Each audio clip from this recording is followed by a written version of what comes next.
काँग्रेस पक्षाच्या भविष्याची काळजी असेल तर त्यांनी आधी मंचाकडे पाहावं आणि स्वतःला आश्वस्त करून घ्यावं. एवढ्या जोमाने आता काँग्रेस पक्ष पुन्हा उभारी घेत आहे आणि पुन्हा उभारी घेत असताना तरुण पिढीच्या हातात हे काँग्रेसचं भारताच्या भविष्याचं नेतृत्व आहे.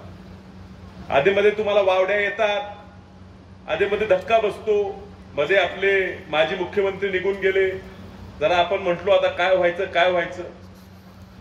मी गावोगावी जातो आणि सांगतो की कधी कधी काही गोष्टी घडतात त्या चांगल्यासाठी घडतात आणि एवढी सत्ता भोगून पुन्हा पुन्हा जेव्हा कष्टाने पुन्हा सत्ता येते तर त्यांनीच पद भोगायला पुढे असलेली लोक आता आपोआप बाजूला गेल्यामुळे आपल्या नेत्याच्या पुढच्या काळात मुख्यमंत्री व्हायचा मार्ग सुकर झालेला आहे असं मी ह्यात समजतो.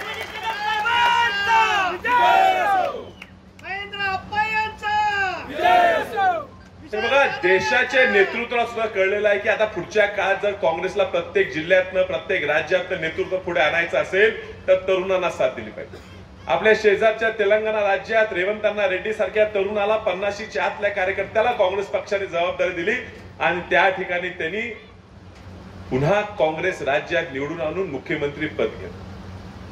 या महाराष्ट्रात असेल, राजस्थानला असेल, राजस्थानची आमची ऋणानुबंध जास्त आहे. माझं लहानपण हे दर सुट्टीला राजस्थानला गेलं कारण वसंतदादा राजस्थानचे राज्यपाल होते. मग राजस्थान असेल नाही तर महाराष्ट्र असेल. पुढच्या काळात विश्वित कदमांच्या तरुण नेतृत्वाला महाराष्ट्राची जबाबदारी दिली तर महाराष्ट्रात सुद्धा एक हाती सत्ता ही काँग्रेस पक्षाची आणण्यापासून कोणी रोखू शकतो. आमच्या सुद्धा मधल्या काळात जरा बुद्धिभ्रष्ट झाली होती, आम्ही सुद्धा हितून करतो. आप्पा आता काळजी करू नका, आमची भागली आहे आणि आम्हाला शांतपण सुचलंय. डोक्याची केस अर्धी झाली, जी राहिलेली ठेवायची आहेत त्या शांतपणानं. आता पायलट साहेब स्टेजवर आहेत पण मी सांगतो म्हणजे लोकांना माहित असेल की त्यांचं मूळ आडनाव पायलट नाहीये, त्यांचे वडील खूप चांगले पायलट होते म्हणून गावाने त्यांना नाव पायलट ठेवलं. तसं माझी आता परिस्थिती अशी झाली आहे की मी ज्या विमानात बसायचा निर्णय घेतलेला आहे त्या विमानाचे पायलट आता विश्वजित कदम आहे. त्या विश्वजित कदमाला सुद्धा विश्वजित पायलट म्हणायला हरकत नाही आणि ते जे जिथं विमान न्यायचं ठरवतील तिथं त्यांच्यावर जायचं आम्ही ठरवलेलं आहे. म्हणून लोक मला म्हणतात तिकडाचं काय झालं, ते डोक्याला ताप आता घ्यायचा नाही का.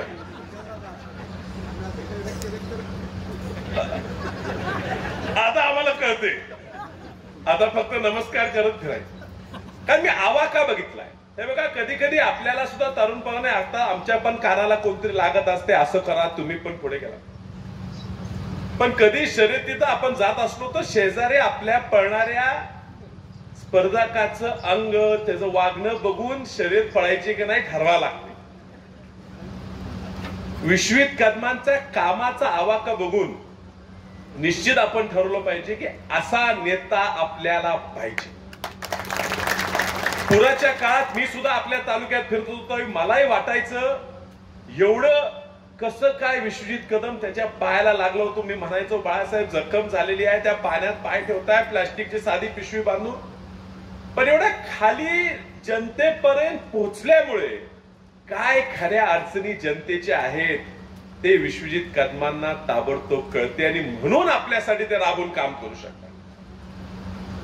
मला खूप काय बोलायचं आहे कारण मी पाहिलं एवढं जवळून की काय नेतृत्व चांगलं मिळालं तर मतदारसंघ कसा बदलू शकतो.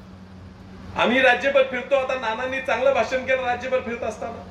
कधी कधी मला वाटते आपल्या मतदारसंघाच्या लोकांना जाणीव राहत नाही, खूप सहज मिळत घेत जाते, आपल्या लक्षात राहत. कदम साहेबांनी सुद्धा ह्या मतदारसंघासाठी वेळ प्रसंगी भांडण काढलं, राजीनामे दिले, सत्ता सोडायची तयारी ठाकली, आपल्या मतदारसंघाला भांडून निधी आणला. विश्वित कदमांना सुद्धा परिस्थितीनुसार कधी कधी फडणवीस साहेबांकडे जायला लागलं, एकनाथ शिंदे साहेबांकडे जायला लागलं, तरी जातात. कुठे कुठे अफवा उठतात, वावडे उठतात, पण त्याला तमा न करता जनतेसाठी मी काहीतरी खेचून आणलं पाहिजे ह्या पद्धतीनं काम करतात. आणि म्हणून आपण सगळ्यांनी बोलले आता बोलता बोलता की कदम साहेबांचं शब्द होता, आमच्या सगळ्यांचं मागणी होती, आमची सगळ्यांची मागणी कदम साहेबांकडे राहिलेली विश्वित कदमांनी पूर्ण केली. तसंच एबीपी माझा, उघडा डोळे बघा नीट.